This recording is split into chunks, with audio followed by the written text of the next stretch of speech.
Welcome to the PR Bunker podcast. Today, we're thrilled to have Ruth Villalonga, a communications powerhouse with a fascinating journey from Venezuela to the United States. Ruth's story is one of resilience and passion, having navigated political turmoil to become a leading voice in strategic communications. With over 23 years in the field, she's worked with top-tier organizations, including the Bush Institute and Bloomberg's administration. Now, as the founder of Villa Communications, Ruth is driving change and growth in America's fastest-growing markets. Join us as we dive into her inspiring journey and insights on the evolving landscape of communications. And here's your host, Dawn Martelli.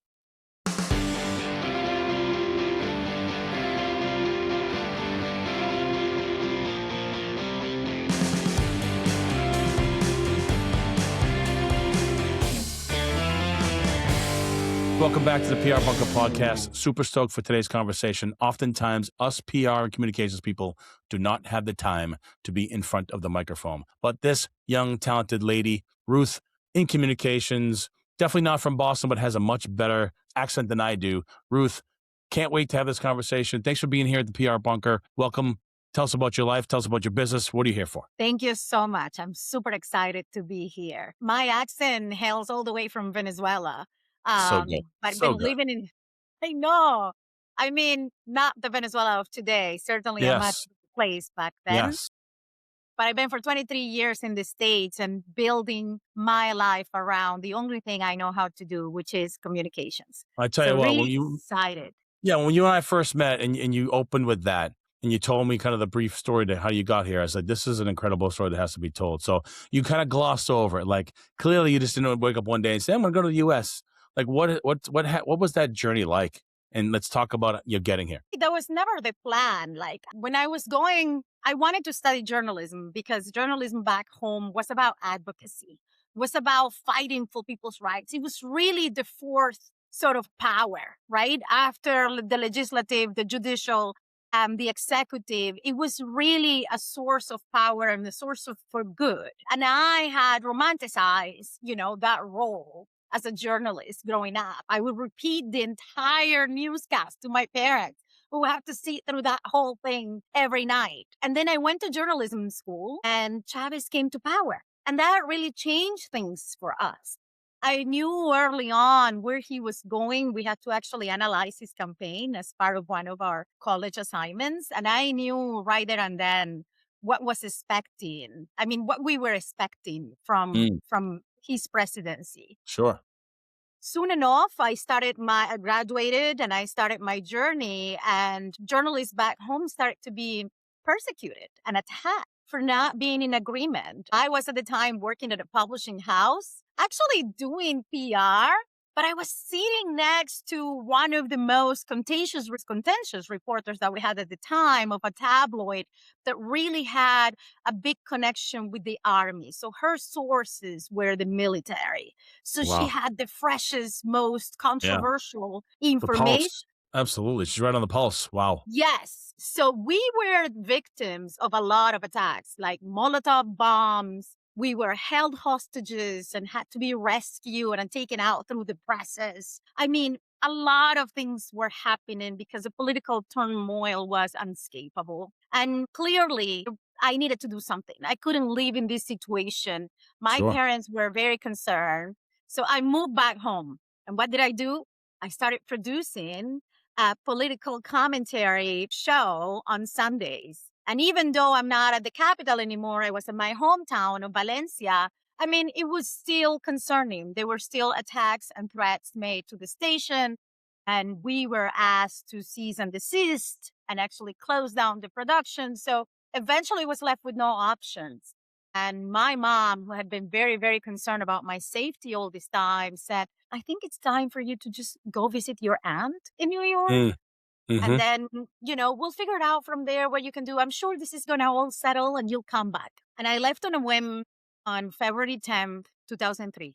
And I never looked back. Yeah, I'm sure you remember the day vividly, right? Yes. The weather, the time, the emotion, all of that. Absolutely. I appreciate you sharing that. I'm sure. And clearly from then to now, a lot of things have happened. And just your passion around communications in our first conversation tells me that you're still kind of on that journey. Like you're still like that kid that's finding your place, but it's a different sort of journey you're on. You're carrying a different kind of flag, and you're fighting that battle. So, what are you doing now? Tell me about the firm. Tell me about communications. Tell me about the work you're doing. I'd love to kind of catch us up a little bit, but like clearly the work you're doing now is rooted in that journey. So, catch me up. Yes, I mean, 23 years have passed. I had an amazing journey in corporate America doing communications, strategic communications in-house. Then I was in government a couple times for President Bush at the Bush Institute and for Mayor Bloomberg when he was in the city of New York. And last year, I decided to jump on my own and really be committed to being that voice that I've always wanted to be, to really continue to fight for the greater good.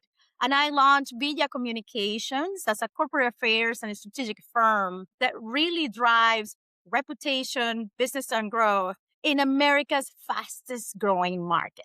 I understood early on coming to the United States that I was different, that I was a Latina. I didn't know that. That is a construct of the United States. And from the moment I was given that, I decided to embrace it. And I've been watching and being a voice for the community and understanding its importance and its impact. And it's time we take that to the organizations and the leaders that are really driving the country, because this particular segment of the population is shaping America's future. 100%. 100%. I mean, clearly, in today's environment, you turn on the news, topics that circle around this are just ever present. So you must find yourself in some very, very interesting rooms from time to time having these conversations. What's that like? What do you love about the work? Bring clarity. And I bring data and insights that people often don't have access to help them think critically about what's next, about how to future-proof their business, their organization, and their leadership.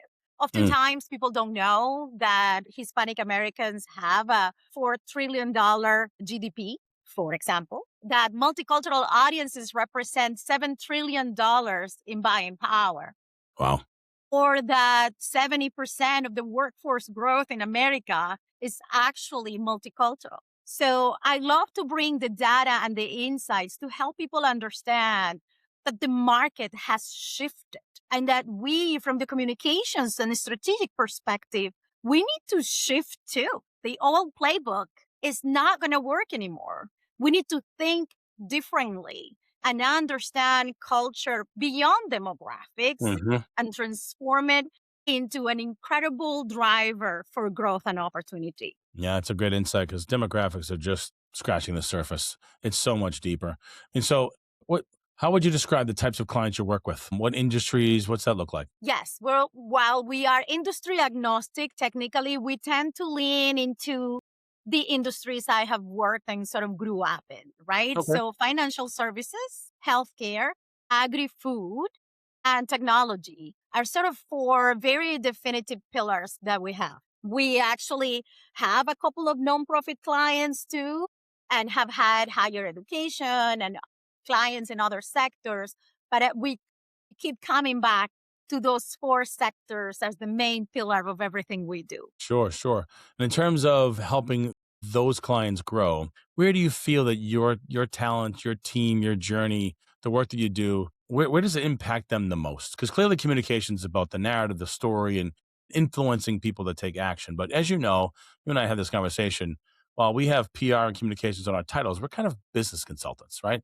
Communications seems to be a bit of an endpoint, right? But data rich, thinking about how to tap into the Latino community in a right, authentic, honest way. And so what are the impacts that you hope to get to for your clients that they might not even see on the surface? They might just see you as a communications agency, because clearly, as you described it, it's much deeper than that. So what's the impact you tend to have on your clients? Few things that stand out.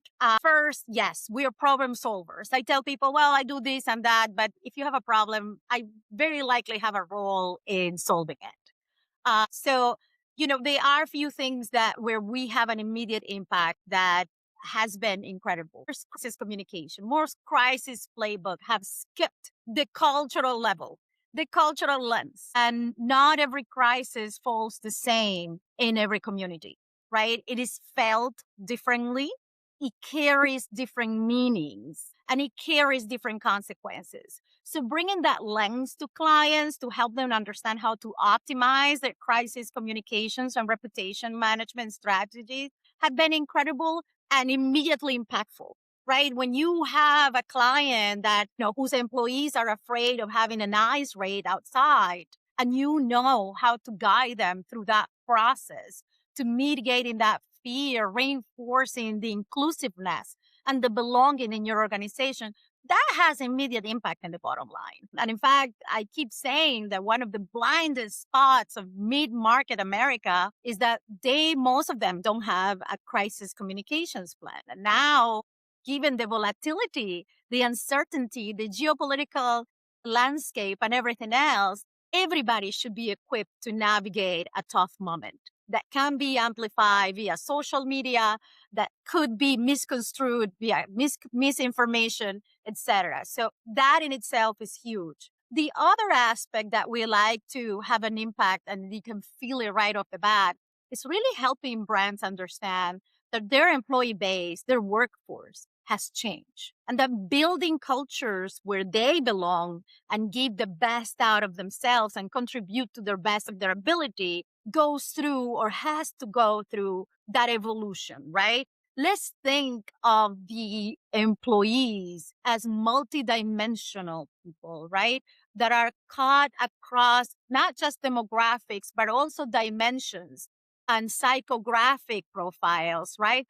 Let's try to understand what triggers, what motivates them, and unite them from that end. Part of the work that we do internally really talks about evolving the ERG or BRG strategy, right? I don't know necessarily for how much longer these separating people by demographics is going to help us build unity, right? Instead, if we really concentrate and connect people around the things they care about, that motivates them, that drives them, that they feel passionate about, from pet parents to fitness lovers or salsa dancers, whatever it might be, you really break barriers and help people see the incredible things that they have in common and how that is much more important than what separates them. So Hmm. that in itself is another great example of how we can have immediate impact. And you see it in the Hmm. culture, you see it in the employee engagement, you see it in the employee satisfaction survey. It's really fascinating. It is. I think, in this business, people tend to forget we're dealing with human beings, right? Regardless if they came to this country 20 plus years ago, were born here and talk funny because they're from Boston, right? You and I never met, have never been in the same room, but we bonded over communications. And I love the story. I love how you described not letting data or a demographic define people, because whether you're a fitness lover, whatever, connecting people under those common is kind of what PR folks have always done. We kind of build Exactly. communities, right? And so clearly, you're passionate about what you do. I love what you do. And as a small business owner, it's always a challenge. Every day, there's like the business just doesn't show up, or you have to go get it. Clearly, you've built a network as a journalist coming here in the rooms you've been in. But what's it like these days, especially, women business owner, in this particular time frame we're in, to be running this business around these particular topics? I mean, I cannot be easy, but something tells me you kind of like the fight as well. That's kind of the vibe I'm getting. So what's that like for you? What drives you to do what you do? My mentor, when I was launching this firm, one of my mentors, Jim Hughes, CEO of Trail Runner International, told me, well, Ruth, this is either the dumbest idea or the best idea ever. And I have never seen you do anything dumb. So this must be it. Love that. I embrace that because the timing was not perfect, but this is exactly the time. And we are moving people from a moral argument and from a like discussion in circles, like what it is and what is not, to an argument that is undeniable, which is math, which are numbers, which is the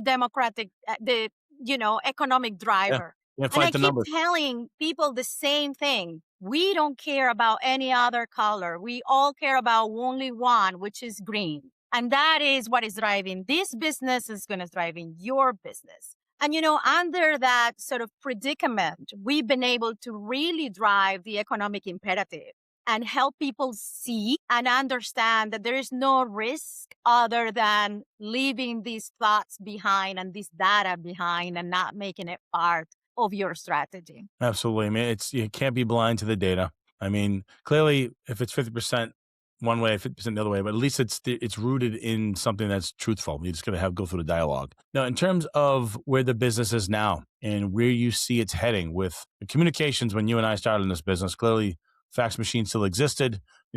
Volume of emails wasn't as much as it is. AI didn't exist to a certain degree. So how are you and under your leadership and your team adapting to the variety of systems and tools and things we have at our disposal to do what we do, to kind of move the work that you're doing forward? We've been very open about using AI to really bring out efficiencies to help us be better at what we do.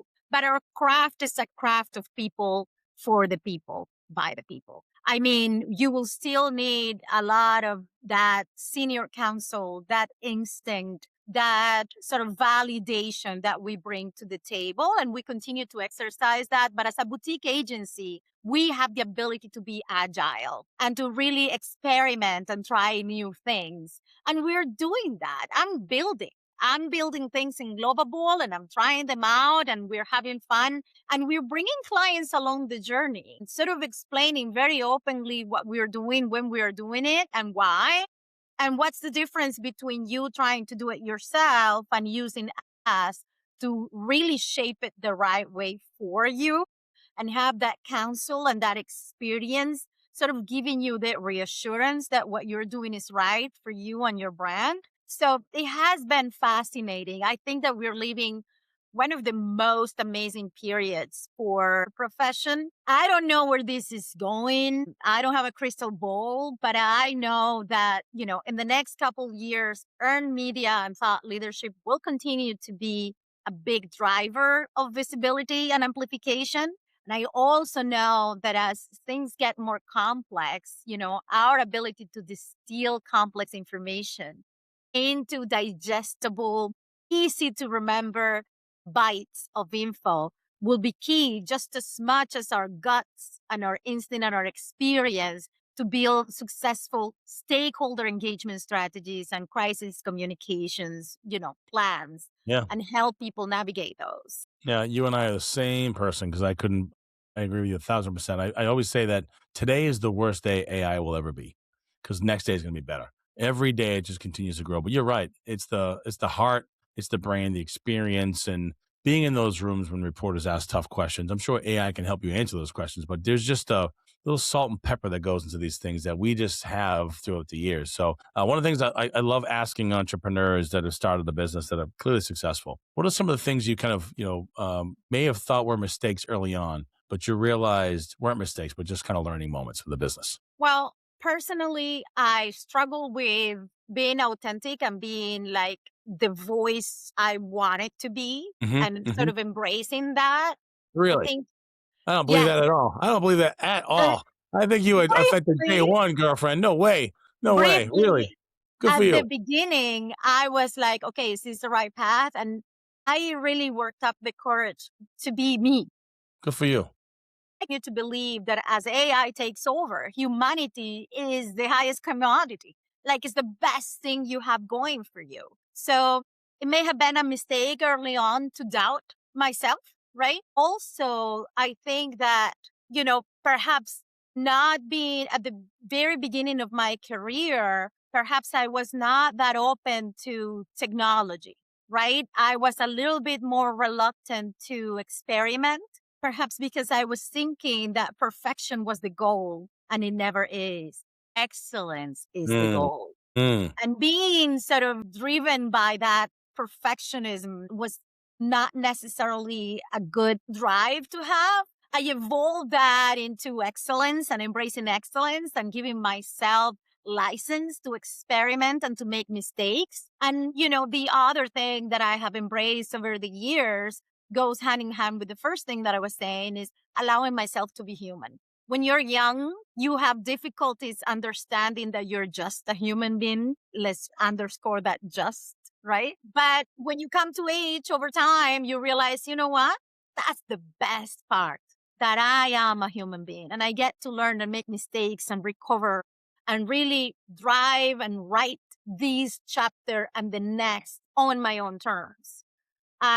It's important because when we are supporting leaders as trusted advisors, part of the important things that we have to do is push back, is help them realize their own humanity, their own limits, and that they are not necessarily always right. Yeah, That nailed that. is really, really our role. Yeah, and it's sometimes the toughest thing to do, right? Because in communications we're kind of pleasers at the same time, right? We just want to do and get things done. But hey, no, that's not news. That's marketing, right? No, that should not be on social because it's going to make you look bad. And here's why. I mean, I think we have that innate ability to see the forest through the trees, if you will. So love that. Good insight. So let me ask you this: like, what's next for you and for the company, and where you headed? Like, what are you excited about in the next 6 to 12 months for your company and for you as a professional? Things. I mean, we are only 9 months old, and I have to say I'm extremely grateful because it has been an incredibly successful launch. We're having fun every day, and I continue to be not working a day in my life as I've always been because I really enjoy what I do.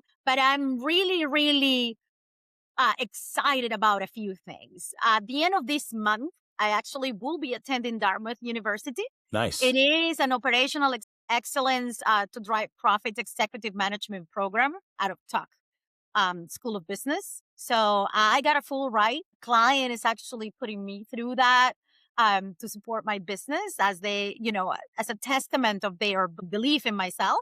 And I'm super, super excited about that.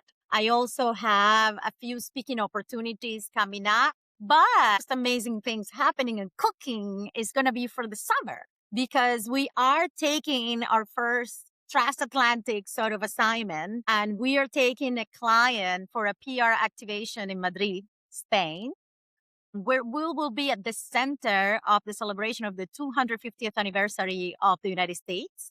That's great. So there's a huge, huge PR activation taking place, That's awesome. sponsored by major brands. And, things are getting crazy and exciting. Like just this morning, the conversation was like, should we invite Antonio Banderas to be on the fireside chat? And I'm like, oh, yes. So really, really pumped up by that, right? Wow. And by that prospect. And that's our first jump officially across the pond. I'm really For excited you. to do so. That's awesome. It's not often I meet people that can match the tenacity I bring to these kind of conversations, but you have like surpassed it. It's infectious. The energy is infectious. One, congratulations on getting through that first 9 months. It's not easy to be a business owner, as I know. Two, to continue to bring that level of energy, which every time I speak to you, it's that same kind of level of it. Even in the emails I'm getting from you, like, oh man, I'm like, I want to run through a brick wall for this woman. But I love where it's going, love where it's headed. If people want to learn more about you, connect with you, where can they find you and all that kind of good stuff? Of course, LinkedIn is sort of my thought leadership platform of preference. Got it. And what are you But I'm talking about? also, What are you talking about over there? I talk about, data, insights, culture, and strategy. It's always about the same thing, Got right? it. It's Nice. really about what is driving business forward and how we can help. But I also share a lot about my journey as an immigrant, as an ESL communicator. I Yep. don't Yep. forget, right, Yep. that I'm No, an hell yeah. ESL communicator, about my nonprofit sort of journey where I'm on several boards of organizations I support that are dear to my heart. So you'll find a lot of me there. But I also have a Substack. It's new. Oh, It's yeah. called the Culturenomics Brief. And I have trademarked Culturenomics as really the framework / operating system through which you use culture to drive growth in a way that is systematic and is scalable. So it's really understanding culture through cultural stacks and psychographics and shaping your strategy to lever those bits and bytes of culture to drive greater growth by connecting authentically to the audiences driving America's future. So I love it. really exciting stuff. I talk Yeah. about a lot of data and insights, but I think that they are worth sharing. I subscribed to Substack. I was the minute you mentioned it, Substack's my new passion. Found you, subscribed, and like I am not a data guy when it comes to numbers. I talk to other much smarter people than me because I'm actually in. I went to into journalism and where world I'm in now because I was a business major and I hated math. So like I see stats, I'm like, oh God, I can't. I'd love to find people like you that can make sense of it. But your Substack, quick read, chock full of information, and it's getting my brain thinking about how do I apply this thinking to this particular client? Because you and I, we spitballed on this before, but if you're not subscribed to Substack, get on there. 1, 2, subscribe to hers because it's going to be chock full of information. How about your company's website address? What's that? Yes, it's villacoms.com. So that is VILLA. Fantastic. So I can't wait for the Antonio Banderas interview and you and him fireside, just chilling. Who else is on the list? You got who else? Who else could you put to that list if you had your druthers? Who would you add to that list? Oh my God, Luis Miguel. Oh, It's this Mexican amazing idol from the 80s. And I actually have a client that loves him so much. And I have in my to-do list that I had to find something to do with him just to make her happy. yeah, well, so we're putting it out here right now. So from this recording to whenever this podcast goes out and people see it and read it, like if you're his people, find my girl Ruth, make it happen. Yes, indeed. Ruth, it's been an infectious conversation. I love the energy. Congratulations on the success. If people want to learn more about your company, go to the website, 1,000%. Find her on Substack, LinkedIn. You're getting some information that could be helpful for you in your journey as professionals. Clearly, for somebody who's gone through it a little bit, has some success. Love the journalism roots and everything you've done thus far. Can't wait to see where everything else goes and building this relationship between you and I. I'm learning a ton. Thanks for being on the PR Bunker podcast. Thank you. Thanks for tuning in to the PR Bunker podcast, where we go beyond the headlines and into the trenches with founders, builders, and operators making real moves. This show is brought to you by the PR Bunker, a strategic communications agency helping mission-driven and impact-focused organizations cut through the noise and tell stories that matter. Want to learn more? Head to prbunker.com and subscribe to the Bunker Briefing, our monthly email newsletter packed with a 45-second read that's stacked with value. We're talking practical PR and communications insights, networking tips, and strategies to help you navigate the moments that matter. If you enjoyed this episode, be sure to subscribe, leave a review, and share it with someone who needs to hear it. We've got more raw, real conversations on the way.